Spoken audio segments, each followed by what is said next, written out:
Americans are now obese. We have a huge number of people who are overweight, and so many people are saying, what's the best way to lose weight? Well, that's a question that many Americans are struggling to get the answer. Our next guest says he found a surefire path to a wellness revolution. Vitamins, health food, exercise, fitness clubs. Despite this growing trend, only a small percentage of Americans really understand what it takes to stay healthy. In 1996, Paul Pilzer, a world-renowned economist, became interested in the field of health and made some significant discoveries of his own. He then wrote the book, The Wellness Revolution. 61% of our population is overweight. And worse than that, 27% is clinically obese. That's overweight at a point where you don't know where to turn. Through his scientific research, Paul found out what you need to know to move from sickness and obesity to vibrant well-being.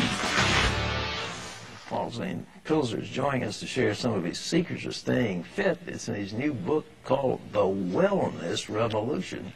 And there he is looking like Yul Brynner on the cover, just ready to start in The King and I. Paul, it's good to have you with us. It's great to be here. You are trained as an economist, an economic advisor on a couple of presidential administrations. What got you into wellness, fitness? Well, the same reason I became an economist. Growing up as a child of immigrants in the 1950s in Brooklyn, everyone wanted to know about economic issues.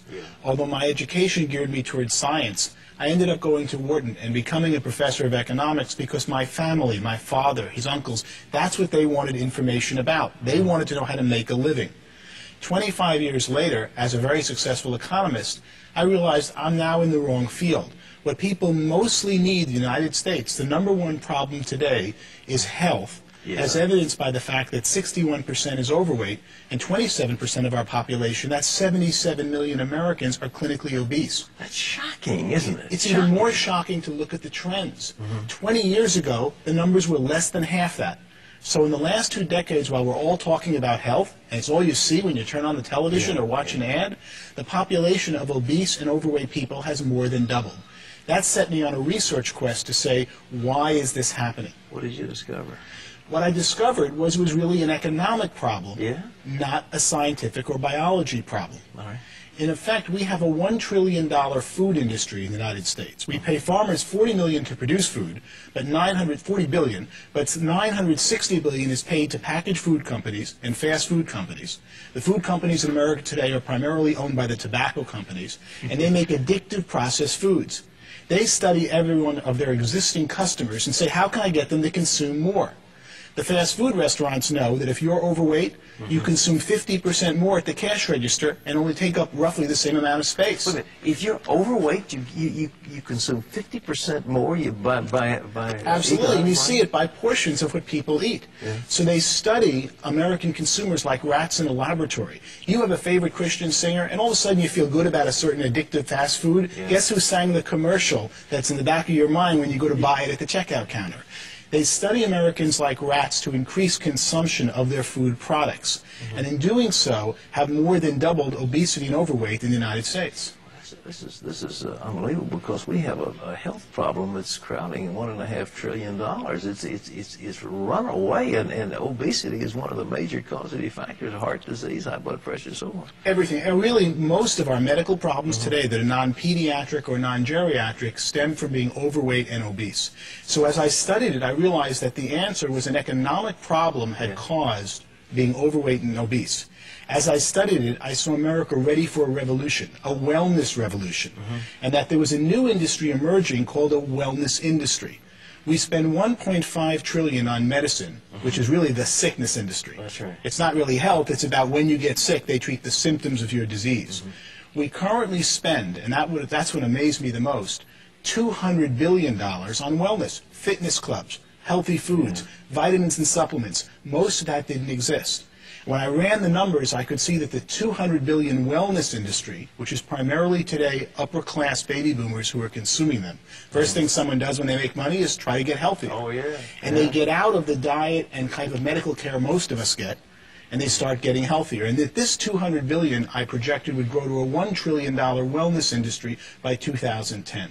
Well, look, are we finding ourselves, on the one hand, we're gorging on trans fatty acids and greasy hamburgers and greasy fries and carcinogenic products. On the other hand, we're out puffing away on treadmills and lifting weights. I mean, are the same people doing these things, or is it a totally different class of people? It is really different people. And so many people who do get on the treadmills are not getting the right information. The problem is that the food industry controls, in effect, our television. Look at most commercials today for television shows are food companies. Sure. And they try to get their consumers to eat more and more of their existing foods. As the food industry focuses on those who are overweight, they make them more and more overweight. And then when someone says, I want to lose weight, I want to get healthy, they get misinformation out there because they've got this industry that controls our media that is constantly saying, how do I get you to eat more food? What should people do to lose weight? What are the tips? Well, I didn't write a book to come up with tips, but I came up with quite a few in doing my research. All right. The main one is really timing. From the time you're hungry, if you start eating food, your stomach doesn't tell your brain that you've now sated and had enough food until 15 minutes have passed. So you can see why fast food restaurants are so deadly, because you go in there hungry and you keep eating and eating and eating in less than 15 minutes, but it isn't until 15 minutes that your body knows you've had enough. When we used to eat with Grandma and they took time between each course, you naturally controlled the amount you eat because it took 15 minutes between courses, and that told your body to stop eating. What supplements? People spending a lot of money on vitamin supplements. Is there anything that people should be looking for? The main thing they should be looking for is to see that their supplements are real. 1/3 of the supplements that you purchase today in the store are not in the bottle what says on the label, because supplements are an unregulated industry in this country. There are several companies that just buy supplements and rate them just for what's in the bottle, and most of the times what you're getting, or about half the times, you're not getting what's on the bottle. So you've got to find a brand that has in the bottle what's on the label. The wellness revolution, how to make a fortune in the next trillion-dollar industry. Where do people make money in this thing? Well, that's what I started to discover. I could see that there were 15 million Americans of 300 million were getting healthier as they aged. You're a great example about that, especially when we see you on television. As you get older, you're stronger, you're better fit. What's going on? It's people who have time to focus on it are seeking out the right products and services to make them healthy.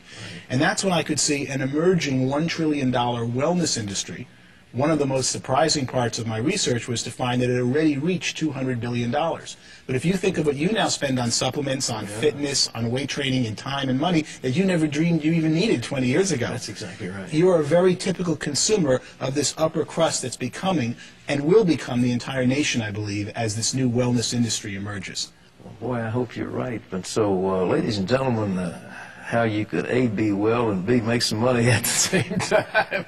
This book, The Wellness Revolution, where you can get it? It's by Wiley Press. Is it available in bookstores? Should be in every bookstore around the country. Paul Zane Pilzer, thank you so much for being with us. Thank you very much. It's a real honor to be here. Terry, what's next? Well, Pat, we want people to know we've also got a wonderful fact sheet that we'd like to send out to you absolutely free. It's called Make Your Body a Fat-Burning Machine. Who wouldn't like to do that? This fact sheet will give you important information on how you can turn up the burn on fat in your body. You'll learn how to make food work for you and not against you. And you can get it by logging on to cbn.com, or you can call us toll-free at 1-800-716-FACT. But call now. It's yours for free.